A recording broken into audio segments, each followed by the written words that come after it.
Kochi mayor സ്ഥാനത്തിനായി കോൺഗ്രസിൽ സമ്മർദ്ദം ശക്തമാക്കിയിരിക്കുകയാണ് ലത്തീൻ കത്തോലിക്ക സഭ. ലത്തീൻ സമുദായ അംഗത്തെ മേയറാക്കണമെന്ന ആവശ്യവുമായി Kerala region Latin Catholic council രംഗത്ത് വന്നു.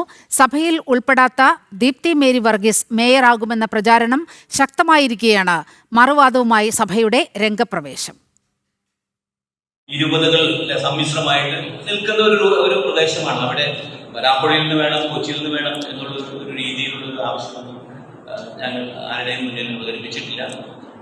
ഈ 18 ലത്തീൻ കത്തോലിക്കരായ കൗൺസിലേഴ്സ് ഉണ്ട്. പാർട്ടി അവരിൽ നിന്ന് ആരെങ്കിലും മേയറോ ഡെപ്യൂട്ടി മേയർ ഇല്ലെങ്കിലാണ്. വരാപ്പുഴ അതിരൂപത ബിഷപ്പ് ജോസഫ് കളത്തിൽപ്പറമ്പിലിന്റെ സാന്നിധ്യത്തിലാണ് KRLCC വൈസ് പ്രസിഡന്റ് ജോസഫ് ചൂട് ലത്തീൻ സമുദായ അംഗമാകണം കൊച്ചി നഗരസഭ മേയർ എന്ന നിർദ്ദേശം മുന്നോട്ട് വെച്ചത്. നഗരസഭാ പരിധിയിൽ ലത്തീൻ സമുദായത്തിന് വലിയ സ്വാധീനമുണ്ടെന്നും അതിനാൽ സമുദായത്തിൽ നിന്നുള്ള ഒരാൾ മേയറാകണമെന്നുമാണ് സഭയുടെ നിലപാട്.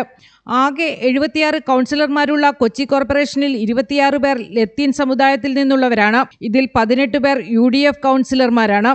വരാപ്പുഴ, കൊച്ചി, ആലപ്പുഴ രൂപതകൾക്ക് കീഴിലുള്ള തീരദേശ മേഖലകളിൽ സമുദായത്തിനുള്ള സ്വാധീനം കണക്കിലെടുത്ത് അർഹമായ പരിഗണന വേണമെന്നാണ് സഭ UDF നേതൃത്വത്തെ അറിയിച്ചിരിക്കുന്നത്. അതേസമയം KPCC ജനറൽ സെക്രട്ടറിയായ ദീപ്തി മേരി വർഗീസ് മേയറാകാനുള്ള സാധ്യതകൾ ശക്തമാകുന്നതിനിടെയാണ് ലത്തീൻ സഭ സമ്മർദ്ദവുമായി എത്തുന്നത് എന്നതാണ് പ്രത്യേകത. സഭ നിലപാട് വ്യക്തമാക്കിയതിന് പിന്നാലെ പാർട്ടിക്കുള്ളിലെ വിഭാഗീയതയും പുറത്തുവന്നു. പാർലമെന്ററി പാർട്ടിയിലെ ഭൂരിപക്ഷം നോക്കി മേയറെ തീരുമാനിക്കണമെന്ന വാദമുയർത്തി ചില ഭാരവാഹികൾ തന്നെ രംഗത്ത് വന്നിട്ടുണ്ട്. ദീപ്തിയെ മേയറാക്കണമെന്ന ആവശ്യവുമായി സമൂഹമാധ്യമങ്ങളിലടക്കം കോൺഗ്രസ് പ്രചരണവും നടക്കുന്നുണ്ട്.